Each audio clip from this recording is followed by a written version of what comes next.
Tá, Deus. É que ele trocou o microfone, ajudou, Deus. Glória. Irmãos, nós somos alegres por estarmos na presença do nosso Deus. Um dia chuvoso, cheio de frio, você escolheu estar na casa dele, se aquecendo do fogo do Espírito Santo. Depois você desfruta desse frio de casa, recebendo essa palavra. Meus irmãos, aproveitando a minha oportunidade, como fazem dias que eu não apareço aqui, eu vou testemunhar, eu vou orar, vou louvar, vou pregar para pagar todas as oportunidades passadas para trás. Amém? Então, glória. Coisa boa é ser alegre, né, em Deus.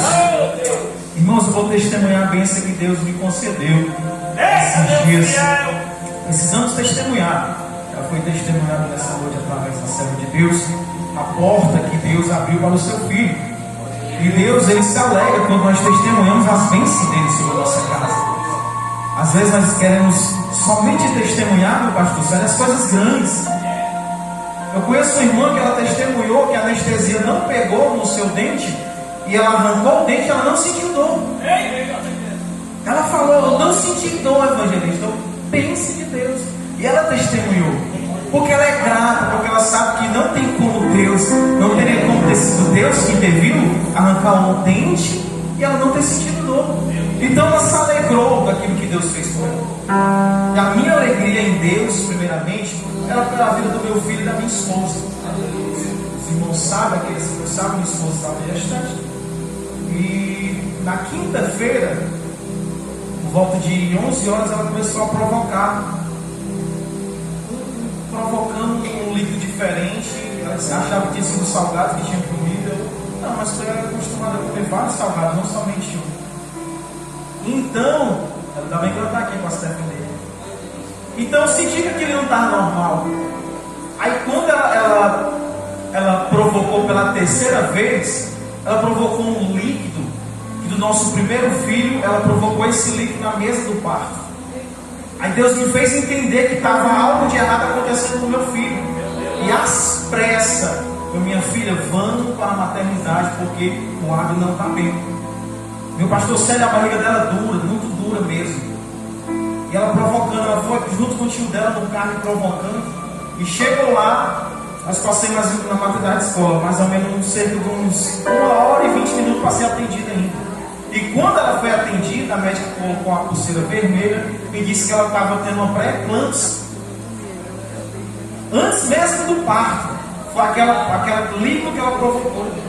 Aí ela foi logo para a sala de parto. E lá começou a ser medicada, não sala de parto, uma sala de medicação. E eu o tempo todo apresentando a vida dela a Deus e a vida do meu filho. Porque nós sabemos as perseguições que tem sobre o nosso filho. Nós sabemos que o mundo espiritual, a igreja, ele existe. O sobrenatural, ele existe. Palavra de maldição existe. Palavra contrária, ela existe. Isso sim existe contra a sua vida e contra a sua casa. Mas tem um Deus maior que tudo isso. Tudo aquilo que é lançado contra a tua casa, contra a tua família, contra os teus filhos, contra o teu casamento, tem um Deus que é maior que tudo isso. Você entenda, se o mal que vem contra ti, tem um Deus no escudo. Me falhou a memória agora, mas tem uma passagem de Lucas que fala que tem um forte, se não me engano, pastor, o mais forte. Eu vou me lembrar. Diz que tem o mais forte, mira, que interviu por nós. Então, ela foi no processo. Quando deu mais ou menos por volta de 10 horas, ela já estava medicada. Aí a doutora falou, vamos para a sala de parto. Ela chegou mais ou menos na sala de parto por volta de 10h25, perdão. Durou quase 40 minutos o parto do meu filho. E puxa para um lado e puxa para o outro. E a pressão dela chegou a 16 no parto. Meu Deus. Chegou a 16. E eu o tempo todo na sala junto com ela, eu pedindo a misericórdia de Deus pela vida da minha esposa e a vida do meu filho. E ele nasceu com 4,280 kg. Eita, um pouco desnutrido, né, gente? Quase acaba com a vida da varoa. Muito pesado. O Fernando disse que pesava mais do que ele. Eu tenho minhas dúvidas. Então, aí ela teve o bebê. Só que no parto teve as complicações. Primeiro eles puxaram o meu bebê, colocaram o ferro aqui, aquele ferro que puxa, porque não estavam conseguindo puxar ele. E o olhozinho dele ficou roxo devido ao ferro ter apertado para poder puxar ele. Aí ela foi para um lado e o médico, doutor, e o filho para o outro. Eu fui seguindo o filho. E ela falou: ó, papaizinho, isso aqui vai ficar roxo, porque a gente teve que puxar, foi muito dificultoso o parto e ele cansou. Então meu filho ficou cansado durante o parto e ele teve que ir para o balão de oxigênio. Ele foi entubado. No momento que ele foi entubado, 1h20 da manhã, ele foi entubado e foi para a UTI. E eu desesperado, eu completamente ligado no céu, mas desesperado como um pai que cuida da sua família. E preocupado com a vida da minha esposa, que estava com quase 3 horas que eu não via ela, e seguindo os médicos junto com meu filho. E ele foi entubado. Por volta de 1h20 da manhã, colocaram os aparelhos nele e ele ficou no balão de oxigênio. Aí a médica falou assim: meu pastor, paizinho, aqui você tem livre acesso. Você pode vir aqui a hora que você quiser. Quando a sua esposa ganhar alta, ela pode vir aqui amamentar ele. Ela vai passar por aquele processo de retirar o leite e vir amamentar ele. Ela estava falando como se o meu filho fosse ficar lá há muito tempo. E ela falando: eu não vai não. Eu não tenho, eu sigo um Deus tremendo, eu sigo um Deus grande. Foi uma promessa de Deus. Meus 2 filhos foram uma promessa. E o meu filho não ia ficar não tem. E ele ficou lá por 1h20 da manhã. E eu fui lá para perto de um corredor lá e comecei a orar e chorar. O Senhor me trouxe até aqui, o Senhor concedeu a proteção até aqui. O mesmo Deus que protegeu a minha esposa, protegeu o meu filho. Eu creio que ele vai sair dessa situação. Meu filho não vai passar muitos dias aqui não. Igreja do Senhor, tinha mães lá que estavam há 45 dias com o seu filho não tem. Meu Deus! Eu orei pela vida desse pessoal também. Eu dentro do hospital lá, no momento fechava o olho, levantava a mão e clamando a Deus. Falei com o Álvaro, ora pela minha vida, pela vida do meu filho, com o Luciano, o pastor Célio. E eu vi o clamor da igreja aqui, foi gravado, eu vi o clamor da igreja pela vida do meu filho. E naquela terça-feira, ele entrou na segunda-feira lá. Quando foi na terça-feira que a igreja levantou o clamor em intercessão pela vida do meu filho, eu recebi a vitória através dele. Eita Deus, fiel! Eu tomei tanta posse através do filho do homem. E eu comecei a chorar. Se eu já tomei posse, eu não quero nem saber. De manhã, quando eu chegar lá, o meu filho já não vai mais no aparelho. E na quarta-feira, 5 horas da manhã, já tinha tirado os aparelhos do meu filho. Já tinha tirado o aparelho dele. E eu chorando. Meu Deus é fiel, Deus é fiel. Eu chegava lá, olhava, durante esse período de segunda, terça, eu fiquei indo para lá, eu olhava ele assim, naquela, não sei nem como é que chama aquilo ali. Não ouvi não, mas foi o que a irmã falou lá. Incubador. E eu pegava assim: ó, Senhor, tira meu filho daqui.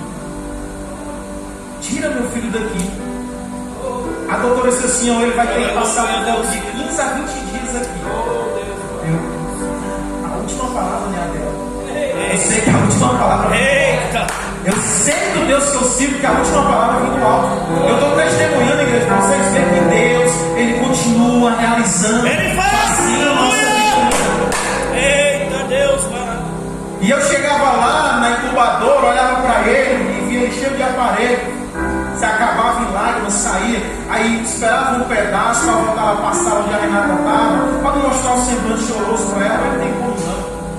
A gente que é branquinho, o nariz fica logo vermelho, os olhos chorosos. Ela percebia logo. Como é que ele estava? Ele está bem. Ele está bem. Ele está bem. Aí quando foi na quarta-feira de manhã que eu cheguei lá, não tinha mais nenhum dos aparelhos. Aí a médica falou: paizinho, a gente fez os testes dele aqui, passou a terça-feira todinha, da madrugada. Nós tiramos os aparelhos da terça-feira da madrugada. Quando foi na quarta de manhã, nós tiramos sem os aparelhos. Aí você vai lá, pega a sua esposa e vem amamentar ele.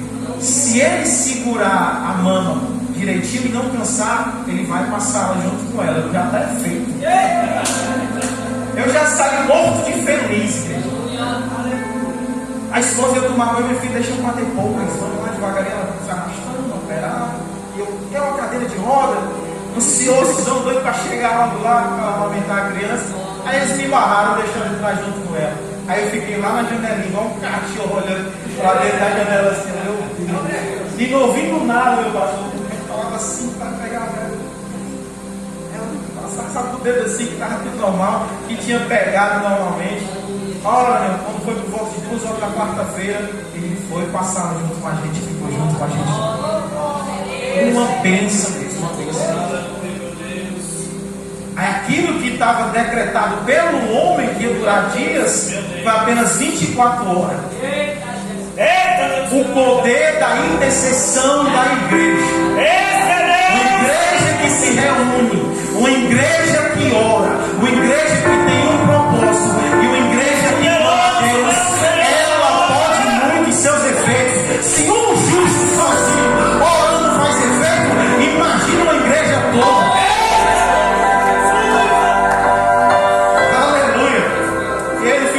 Junto com a gente, ficou a quarta à noite. Aí quando foi na quinta-feira à noite, a gente teve aula. Ainda queria deixar a Renata, que a pressão não baixava. 16, 17, 15, minha filha, pelo amor de Deus, pensa no céu. Pensa como o céu vai ser lindo. Pensa na ceia que vai ser servido por Jesus. Mas baixa essa pressão para a gente ir embora, pelo amor de Deus. Aí a médica, nós vamos dar um medicamento aqui, será 2 horas da tarde. Se a sua pressão não baixar, seu filho vai ter alta e você não, vai baixar.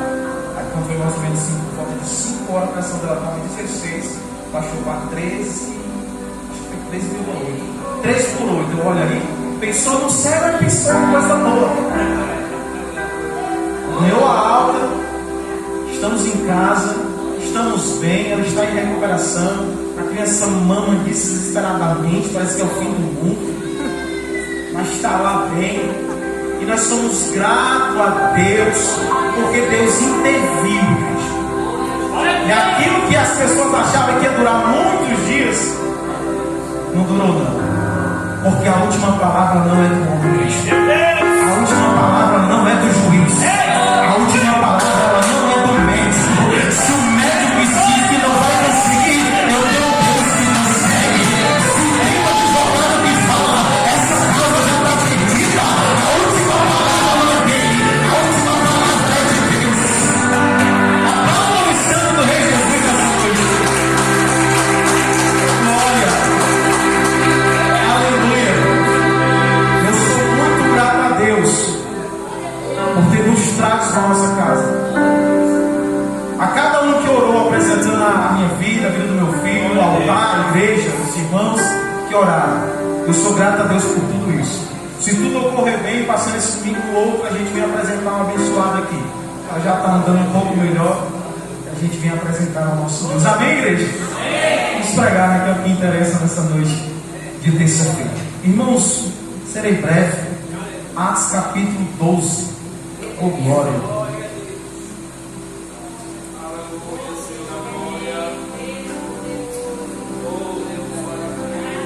Atos capítulo de número 12. Estamos numa terça-feira de cura e libertação. No culto que nós apresentamos a Deus as nossas causas, aquilo que tenta nos aprisionar, aquilo que tenta nos acorrentar. Cura emocional, cura física, cura espiritual. Tudo isso Deus cura. Atos capítulo de número 12. Aleluia. Atos dos Apóstolos. Deus bom e fiel, isso é o nosso Deus. Amém, povo de Deus? Amém. Verso de número 5, irmão, por favor. Pronto. Pedro então ficou detido na prisão, mas a igreja orava intensamente a Deus por ele. Somente o verso 5. Acredito eu que os irmãos já ouviram falar de Atos dos Apóstolos, a prisão do apóstolo Pedro, o líder da igreja, o apóstolo Pedro. Nesse período era crítico para a igreja. A perseguição para a igreja, principalmente, meu presbítero Raimundo, para a liderança, era terrível. O povo perseguia a liderança. Por quê? Por que perseguir a liderança? Porque se eu conseguir derrubar a liderança, eu consigo derrubar os liderados. O pensamento e a maldade de Herodes na época era: se eu conseguir matar um, eu consigo atingir a igreja. E no começo do capítulo 12 vai falar que Herodes já tinha matado Tiago. Tiago, irmão de João, já tinha sido morto pelo Herodes, aquele que estava caçando a igreja. E Herodes, ele tinha um plano, igreja. Tinha um plano maligno. Quando ele mata Tiago, ele vê a felicidade dos próprios judeus, a felicidade de ter matado Tiago na liderança. E nos dias atuais nós precisamos entender que se um dos nossos irmãos cai por algo, ou por algo que aconteceu com ele, não é motivo de alegria como foi motivo de alegria nessa época aqui. O povo estava feliz e Herodes percebeu isso. Olha, eles se alegraram. Eu matei um deles, eles estão alegres por isso. Então vou deixar Pedro aqui no ar-condicionado, no micro-ondas, e depois eu vou apresentar também. Não! A igreja precisa se unir e resgatar aquele que saiu do caminho. Precisamos se colocar numa posição. E se fosse eu não queria estar nessa situação, eu não queria estar nessa posição. Mas se a situação aconteceu sobre o servo e sobre a serva, vamos orar e vamos alcançar essa vida e trazer de volta, porque o céu é o nosso lugar. O céu é o nosso lugar. A felicidade desse povo aqui. E Herodes percebeu isso. Então ele deixa Pedro preso. Espera não passar a festa dos pães armos para apresentar um dia antes. A intenção de Herodes era apresentar o povo. Dizer assim: olha, está aqui o livro. Pedro, o apóstolo Pedro. Vamos matá-lo no dia seguinte. Esse era o plano de Herodes. Só que Deus sempre tem um plano melhor para cada um de nós. Ah, meu Deus do céu. Esse era o plano do inimigo, meu pastor Antônio. Mas Deus já está falando: terminei. É a tua palavra contra a minha. E a palavra de Deus prevalece no meio do mal. Aleluia! Aleluia! Elas sujavam até Tiago. Elas pensavam que era o dono da vida. Elas pensavam que tinha o controle da vida. Mas estava muito enganado. Foi Deus que permitiu Tiago e tem com ele. Porque se o Tiago pensa que tem o controle da vida, ele está enganado. É Deus que tem o controle. Deus que sempre tem. Aleluia! Aleluia! Já tinha se cumprido com Tiago. Tiago já tinha realizado o que precisava realizar. Então o tempo dele já era. Estava guardadinho, não seria não. Acabou. Agora Pedro não. Pedro ainda tinha muita coisa para acontecer. Se o inimigo tenta arquitetar contra a tua casa, contra a tua família, estamos num culto de cura e libertação. Nós sabemos como é que trabalha o sobrenatural, o mundo sobrenatural. O intuito do inimigo é conseguir destruir a tua casa, destruir a tua família, destruir os teus projetos. É por isso que Deus intervém sempre contra isso. O plano de Herodes era acabar com Pedro. Só que ele estava muito enganado, porque Deus tinha um plano na vida de Pedro. Se o inimigo tenta que vai destruir a sua vida, a sua casa, o seu casamento, o seu ministério, ele está muito enganado, porque tem um projeto de Deus sobre a sua vida, sobre a sua casa, sobre a sua família, sobre os seus filhos, sobre o seu ministério. Aplauda o nome santo do Rei Jesus Cristo.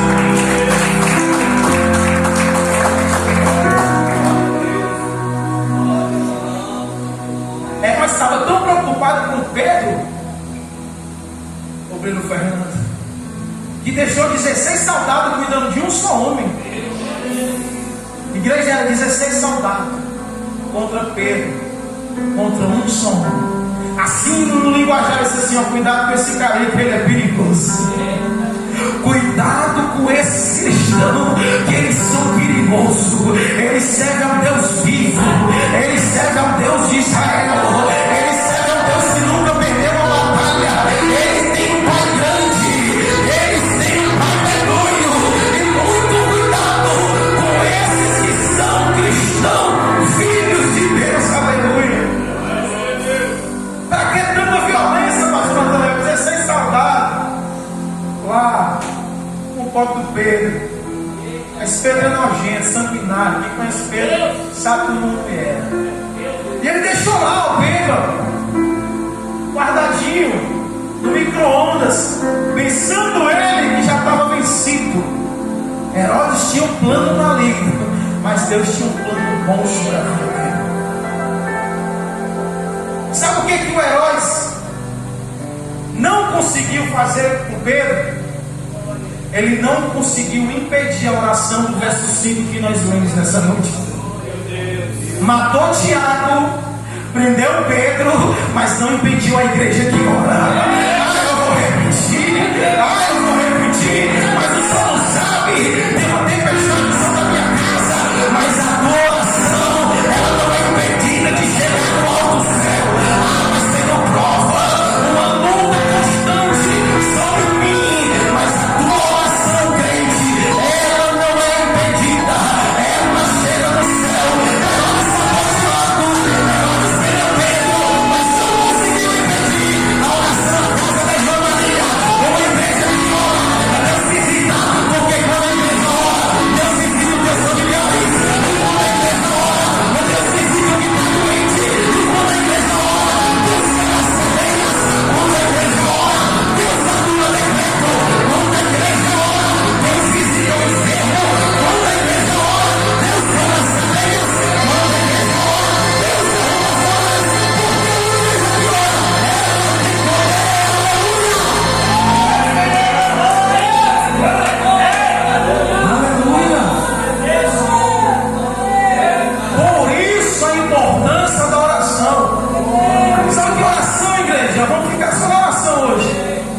Conectar-se com o céu,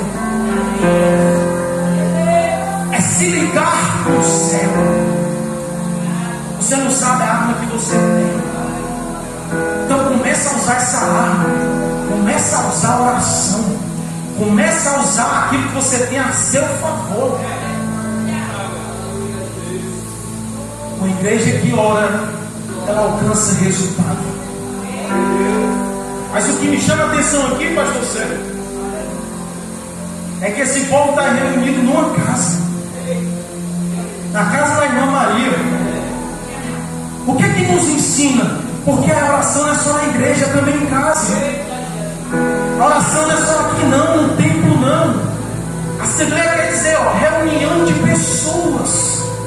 Nós se reunimos aqui para louvar junto, para agradecer junto, para cultuar junto, mas não fica preso somente aqui. A oração começa em casa, a oração é no trabalho, a oração é no colégio, a oração é na rua, a oração é intercessão. Tem que sair daqui para fora, aleluia. Casa da irmã Maria, abençoada, serva de Deus. O Herodes não conseguiu empatar a oração da igreja, porque uma igreja que se reúne para orar, ela é uma potência contra o inferno. Uma igreja que se disponibiliza a se ajoelhar. Não sei vocês, mas eu já alcancei bênçãos através da oração. E se você ainda não alcançou bênçãos através da oração, eu sinto muito te informar, é porque a tua vida de oração está baixa. Perdão falar isso, porque não tem como eu ter um diálogo com meu Pai, uma proximidade com meu Deus, através da oração, e eu não obter resultado, pastor. Não tem como isso. Você sabe que oração é diálogo. A oração aqui, meu pastor, se é a oração da igreja, é aquela oração que a gente acrescenta palavras bonitas. A oração em casa é conversar com Ele, velho. Meu Deus, o Senhor sabe como eu queria fazer. Meu Pai, se não fosse a tua presença, eu teria feito. Sabe como é linda a oração com Deus? É você saber um Deus que lê o teu pensamento, Ele sabe o teu pensamento, Ele sabe o que vai sair a seguir, mas mesmo assim Ele vai te ouvir. É como assim, meu Deus, mas eu já orei tanto por essa causa, mas eu gosto de ouvir tu falar dessa causa para mim. Meus irmãos, a igreja precisa manter a oração em dias. E a nossa oração, ela não pode ser baseada em cima de resultado. Como assim, pregador? Se eu oro pela bênção, a bênção chegou, eu já não quero mais orar por nada, porque já chegou a bênção. Eu esperei somente o resultado. Mas se eu tenho um propósito de oração, o meu propósito de oração ele tem que ser várias vezes. Quanto mais eu oro, mais propósito eu tenho. Porque se o resultado não chegar, eu paro de orar. Está entendendo? Para vocês entenderem melhor. O meu propósito de oração não tem que ser baseado somente em resultado. Porque a oração ela não muda Deus, mas ela muda a mim mesmo. Meu Deus. Que é isso, cara? Deus ele não muda através da minha oração. A minha oração ela me muda a entender a vontade de Deus na minha vida. Parece um paradoxo, mas você tem que entender. Assim como Deus passou muitos anos para realizar promessas na vida dos seus servos, assim também Jesus, uma certa vez, está descendo do templo e tem um leproso, do monte de oração, e tem um leproso. E ele fala: se o Senhor quiser me curar, o Senhor cura. Aí ele simples assim se limpa, está curado. Quanto tempo durou esse pedido de oração? Quanto tempo durou o pedido de oração do leproso quando se dirigiu a Jesus? Poucos minutos, mas foi instantâneo. Porque quando Deus quer fazer, nada empata dele fazer. Quando Deus quer abrir, nada empata da porta se abrir. Se tem uma porta que precisa ser aberta, Deus, na hora que Ele quiser, Ele abre essa porta. Se tem uma enfermidade que precisa ser retirada, Deus, na hora que Ele quiser, Ele retira essa enfermidade.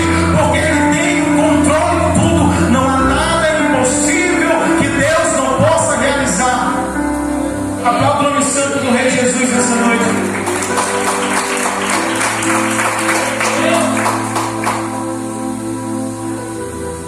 Elas não conseguiu. Ele não empatou da oração da igreja chegar até o céu e ser ouvida. É tanto que um anjo faz uma visitação a Pedro. Vamos já encerrar. Pedro está num sono tão lindo, tão maravilhoso, que parece aquele sono de domingo depois do almoço. Quem dorme sabe o que eu estou falando. Nada acorda, a não ser desligar o ventilador. Só isso acorda, mas nada. Aleluia, quem não tem ar-condicionado. Então Pedro está lá quietinho, dormindo, meu pastor Célio. Nada mais, nada menos do que acorrentar os pés e a mão. Mas está dormindo. Quatro soldados de um lado, quatro do outro, quatro na lateral, quatro na frente, mas está dormindo. Porque quem confia descansa. Aquele que confia no Deus pode todas as coisas, ele descansa. Só descansa em Deus nessa situação. Quem confia nele, aos nossos é preso.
filhos. Não podemos. Precisamos permanecer confiante nele, acreditando que ele tudo pode, que ele tudo faz, que ele tudo fará. Pedro passou por isso e ele nos mostrou que tem como descansar mesmo em situações difíceis. Meu presbítero Raimundo, Pedro está preso, acorrentado. O texto não diz, eu também não me aprofundei, mas eu acredito que ele já tinha levado uma burdoada boa, porque se Herodes não gostava deles, eu tenho certeza, meu pastor Antônio, que umas 3 lapadas Pedro já tinha levado. E ele não dormiu, foi de Pedro, não. Foi porque ele confiava no céu, porque ele confiava em Deus. Só descansa quem confia. Você sabe como é descansar? É o mundo está um furacão. A tempestade está batendo no teu quarto com toda a força. E assim mesmo tu, olha Deus. Deus sabe todas as coisas. Ele está com o controle de tudo ainda. Igreja, deixa eu te falar. O céu não está em crise, não. Que história é essa que Deus falou de fazer milagre? Eu acabei de testemunhar para vocês o milagre que Deus fez. Por que parar de confiar? Por que parar de descansar? Descansa, porque aquele que te prometeu, ele é fiel para cumprir na hora certa e no momento certo. Ele estende na mão de falar: eita, minha serva, chegou a tua oração foi ouvida, essa porta vai ser aberta na hora certa e no momento certo. Ele estende a mão e fala: homem de Deus, chegou o teu momento, chegou a tua hora, a bênção que tu queria, a porta que tu queria, eu vou te dar. Aleluia. Aplauda o santo do Rei Jesus essa noite.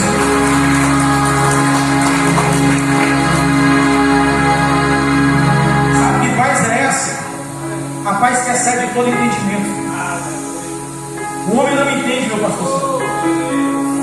O homem não entende como é que o casamento passou por uma luta, como é que a família passou por uma tempestade, como é que as portas se fechou. E mesmo assim ainda está dando glória a Deus, mesmo assim está levantando a mão, mesmo assim está frequente no culto, porque a paz que excede o entendimento. O homem, ele não consegue entender. A tua mente voltar ao céu, é o mundo em caos, o furacão sobre você, e você dando glória a Deus, confiando nele, dormindo nele, descansando nele. Descansa nele, aleluia. Descansa nele, vamos falar. E o anjo visita Pedro, mas o som está tão lindo que nem aquela claridade maravilhosa que entrou dentro da sala conseguiu acordar Pedro. Ele dormiu tão pleno, tão tranquilo, que a claridade do anjo não conseguiu acordar Pedro. E às vezes nós passamos por tais situações que o anjo precisa nos despertar. Reparamos que Pedro estava acorrentado, algemas na mão, corrente nos pés. O anjo visita Pedro, a luz entra dentro da sala, mas Pedro não acorda. Mas quando o anjo desperta Pedro, que fala assim: desperta e levanta, aí sim as algemas são quebradas. Vou falar para você entender. Eu vou falar. Certas situações, o Espírito Santo já mandou você despertar, já mandou você se levantar, para que essa cadeia que está querendo te aprisionar, aprisionar o teu casamento, aprisionar a tua casa, aprisionar a tua chamada, aprisionar o teu ministério, seja quebrada. Mas ainda assim você não despertou, e ainda assim você não levantou. Eu vou falar nessa noite, tem coisas que só vão acontecer na tua vida quando você despertar e se levantar e se posicionar. Aleluia. Reparamos que as algemas só são quebradas quando o anjo desperta Pedro e ele levanta. Quando ele levanta e desperta, terça-feira de quebrar correntes que está querendo aprisionar a mente, aprisionar o coração, aprisionar a alma, aprisionar dentro do casamento, dentro da família, dentro do ministério. Precisamos quebrar essas fronteiras que nos impedem. E o anjo desperta Pedro, e Pedro se levanta. Às vezes é preciso o toque do anjo, o toque do Espírito Santo, para a gente poder se levantar e acordar. As correntes só serão quebradas quando eu me levantar. As prisões só serão derrubadas quando eu me posicionar e me levantar. Aplauda o santo do Rei Jesus esta noite.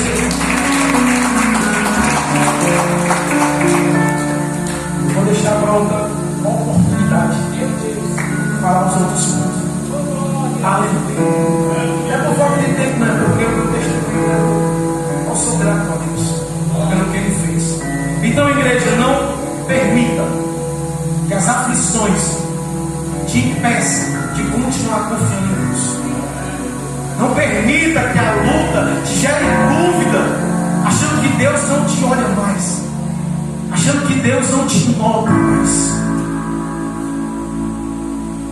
É necessário permanecer confiando em Deus. O irmão de Pedro já tinha morrido.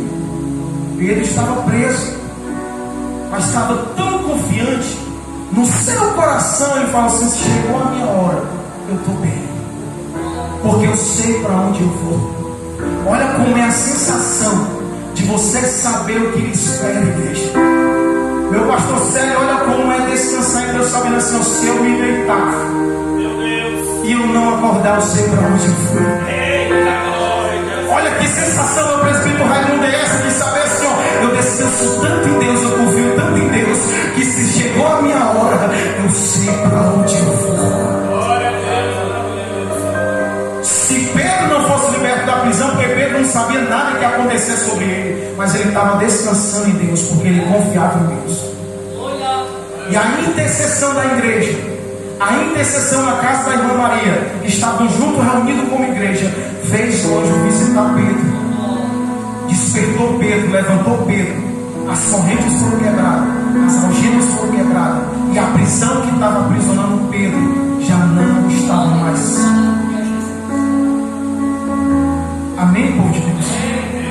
E nessa noite de terça-feira, de cura e libertação, no momento da oração que os homens de Deus foram orar, apresenta a Deus aquilo que está te aprisionando, apresenta a Deus aquilo que está te acorrentando, apresenta a Deus aquilo que está tirando a tua paz, apresenta a Deus aquele furacão que está sobre você e você não está conseguindo manter a sua fé em Deus. Apresenta Ele nessa noite de terça-feira. Eu sou muito grato a Deus pela minha oportunidade. Aplaudo o nome santo do Rei Jesus. Essa é a pessoa do pastor Célio.